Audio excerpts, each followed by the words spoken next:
Meu nome é Kelly Souza, eu moro aqui em Manaus, no estado do Amazonas, e eu estou, na verdade, gravando esse vídeo como um dos produtos que a gente vem iniciando do projeto Mundo Reiniciado. É um projeto que está vinculado ao movimento Nós na Criação, e foi bem interessante porque nós tivemos toda uma orientação de como trabalhar o curso de Advocacy, e nos deu toda uma perspectiva cristã de como que nós podemos atuar na questão ambiental. Eu, particularmente, tenho uma experiência muito legal na área ambiental. Venho trabalhando com comunidades ribeirinhas dentro de unidade de conservação. Então, desenvolver esse projeto na comunidade Poraquequara, aqui na cidade de Manaus, permitiu fazer essa relação do nosso papel quanto cristãos, na questão ambiental. E então, nós iniciamos com umas reuniões, inicialmente foram presenciais na comunidade Poraquequara, para, de fato, conhecer e identificar os problemas ambientais presentes nessa região. E foi bem interessante porque os próprios líderes comunitários, né, junto com o Vandinho que fez parte na outra entrevista, houve uma preocupação de trabalhar as questões ambientais na comunidade de Poraquequara. As igrejas locais elas vêm atuando nessa perspectiva. E durante esse processo, a gente viu muito bem presente a questão da temática de resíduos sólidos, e lembrando que quando a gente fala de resíduos, está muito associado também à destinação, está muito associado à questão do saneamento básico. Mas para a gente falar de saneamento básico, e dentro dessa perspectiva também, eles viram que era necessário desenvolver ações de educação ambiental. Bom, para falar de ações de educação ambiental, a gente teve que entender o contexto da comunidade Poraquequara. Então, por isso que é interessante falar que a comunidade Poraquequara está presente numa APA, né, que era inicialmente a ideia inicial colocada, e hoje ela se tornou, essa região do Poraquequara é um corredor ecológico. E esse corredor, ele tem esse papel de permitir a migração de espécies como o salmão de coleira, garantir o fluxo gênico entre essas espécies e assim por diante. Mas e aí, qual é o papel dessa unidade, dessa APA para a sociedade local? Ora, as unidades de conservação no extremo norte do Brasil tem muito essa pegada de uma política que prevê não é assistencialismo, mas sim o direito da coletividade. Se a gente olhar um pouquinho atrás na política ambiental, a gente vê que a política ela foi muito voltada para a parte punitiva. E agora, quando eu falo agora na década depois de 2000, a gente vê as políticas surgindo, entre elas foi o Sistema Nacional de Unidade de Conservação, e esse Sistema Nacional de Unidade de Conservação, ele serviu de diretrizes para criar outras políticas e também de dar atenção a comunidades ribeirinhas e, por que não lembrar, de comunidades extrativistas, como foi o nosso bem lembrado e sempre eterno Chico Mendes. Então, ele traz a identidade do território para os extrativistas. Então, eu começo a fazer essa relação na comunidade Poraquequara, de mostrar para essa sociedade que está dentro de um território, dentro de um corredor ecológico, que dentro do próprio sistema estadual de unidade de conservação o reconhece como uma unidade de uso sustentável, ou seja, permite que as pessoas vivam e utilizem de forma sustentável aquele recurso. Mas também tem uma outra perspectiva. Quando se cria uma unidade de conservação, e principalmente no estado do Amazonas, tem muito esse olhar do que aquela sociedade, aquele grupo tem como direito. Então, ali a gente começa a fazer essa reflexão com o Vandinho, com Asas do Socorro, Tchefan e outros grupos, sobre qual é o papel da sociedade, mas também do poder público, e quais os direitos e quais os deveres.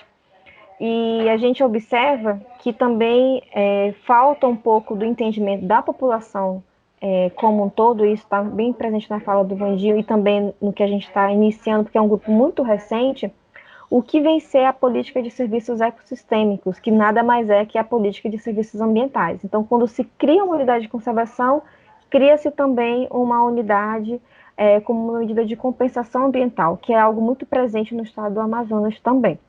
Então, nessa região do corredor ecológico, por exemplo, está a área do Distrito Industrial 2, aonde as pessoas elas têm, as empresas elas têm esse papel de dar a destinação de seus resíduos, cumprir com a política ambiental e assim por diante. Então, a gente percebe a necessidade de articular mais ainda com essa comunidade sobre o papel dessa área protegida. Então, na fala da nossa procuradora Luciana Valente, ela traz os conceitos, mas ela também mostra como que a comunidade pode interagir na luta por esses direitos dessa comunidade. Então, o projeto Mundo Reiniciado nessa pandemia realmente deu uma sacudida até de pensar nesse momento da pandemia como se discute as questões ambientais, como que se discute a educação ambiental, como se faz educação. Lembrando que em janeiro, né, em 20 de janeiro agora de 2021, houve um colapso, né, da pandemia, do sistema de saúde por conta do Covid. E aí também já começamos a ver que 2021 não seria diferente de 2020. Então, isso nos faz pensar como acessar os recursos, como acessar o direito, como acessar o próprio poder público. Então, entre as entrevistas, a gente observa que nesse refazer, nessa resiliência, é necessário, mais do que nunca, uma articulação da sociedade, mas também juntamente com o poder público. Então, nesse processo de dezembro para cá, nós havíamos definido como uma resolução para definir a estratégia de trabalho na perspectiva de saneamento ambiental, a questão da destinação de resíduos sólidos. Então, a ideia é que esse próprio grupo ele estruture uma corrente, uma rede, né, de coleta seletiva solidária. E quando a gente usa coleta seletiva solidária, mostrar que a própria comunidade pode definir quais os seus resíduos prioritários e destinar para um grupo de catadores. E no Buraco Claro, ali em torno, nós temos um grupo de catadores que pode estar fazendo esse papel, que inclusive beneficia esse resíduo e transforma em outros resíduos, em outras embalagens, assim por diante. Mas a gente precisa, mais do que nunca, mostrar para a população que quando se faz essa prática da destinação de resíduos sólidos, nós estamos cumprindo também com um princípio que volta lá atrás, quando eu falo da política de serviços ambientais. Então, quando eu falo qual é o serviço que eu, enquanto sociedade, posso prestar para cuidar do ambiente onde eu vivo. E é interessante porque as pessoas elas não têm consciência, não têm ciência do seu papel, mas também o poder público, nesse momento, ele coloca muito que a coleta de resíduos sólidos ela é exclusivamente a coleta de resíduos domiciliares, aquele que passa o carro coletor na frente da sua casa. E por meio desse projeto a gente começa a repensar como ficamos mais tempo em casa, mais tempo vendo como é que está o que nós geramos de resíduo dentro de casa, a gente começa a repensar como destinar esse resíduo. Então, a coleta seletiva, você vai, como diz o próprio nome, você vai separar os resíduos que de fato você pode destinar. Então, nós vimos que se nós iniciarmos uma coleta aonde de fato a gente vai destinar o PET, o plástico, a outros resíduos que possam ser escoados, porque nós temos uma grande singularidade na região norte, principalmente no estado do Amazonas. A logística, a logística desse resíduo para sair de Manaus e ir para uma outra capital, para um outro estado, onde de fato beneficie. Então, é necessário investimento de tecnologias para que deem, de fato, a destinação de resíduos e que feche essa cadeia produtiva de resíduos sólidos no estado do Amazonas. Então, assim, eu já vou caminhando para o final da minha fala, eu sempre queria sempre colocar para vocês que durante nosso trabalho, a gente tentou fazer uma entrevista, né, com as pessoas, e a gente fez um formulário online, né, como eu me concentrei muito em atividade de home office, e a gente observa que durante essas entrevistas, a própria comunidade, ela já vem apontando a questão dos resíduos envolvendo a prefeitura, mas de forma que pontualmente acontece atividade de aproveitamento. Então, são coisas bem pontuais que é necessário investir nas comunidades, é necessário investir numa educação ambiental contínua, não pontual, como tem sido muitas vezes.